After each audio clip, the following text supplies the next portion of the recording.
Kid Explains History! Hello everyone and welcome back to Kid Explains History. It's been too long. What we are doing today is Napoleon.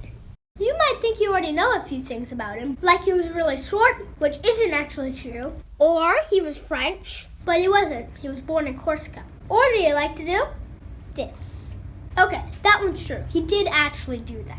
But who's the real Napoleon? As Obi-Wan said to Luke in Star Wars Episode 6, it depends on your point of view. But there are some things I can tell you about him. After going to military academy as a boy, he became a general in the French army at the same time the French Revolution was happening. This is when the people decided they didn't want to be ruled by kings and queens anymore. When countries do this, it almost never goes smoothly. In France, things got really nasty.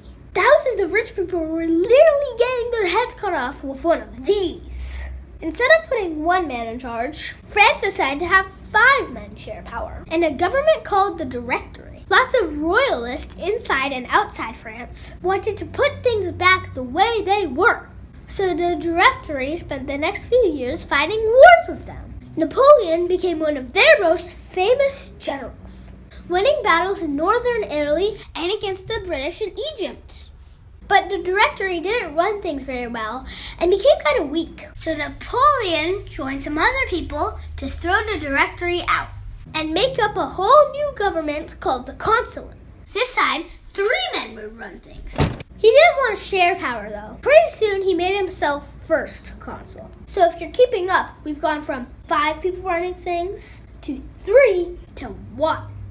During this time, Napoleon started remaking French society, and he was quite good at it. The Napoleonic Code changed the legal system, and it's still in use today. By 1804, he decided to call himself emperor, which is a little weird seeing as France just got rid of a king. He got the Pope to come out from Rome to crown him. Well, when the time came, Napoleon took the crown out of the Pope's hand and crowned himself. Ta-da! Napoleon fought a lot of wars over the next few years. Things started to go wrong once he lost the war with Russia in 1812. Armies from Austria, Prussia, and Russia captured Paris in March of 1814, and Napoleon was forced to give up the throne.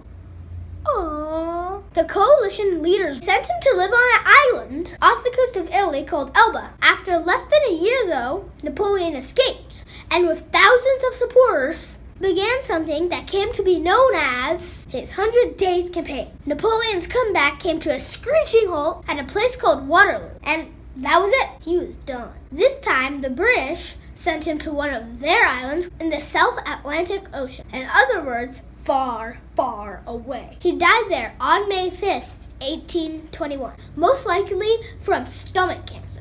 Thanks very much for watching this episode. Remember to subscribe to our channel, like and share our videos. If you guys are on Instagram, we also just joined. See you next time. Bye!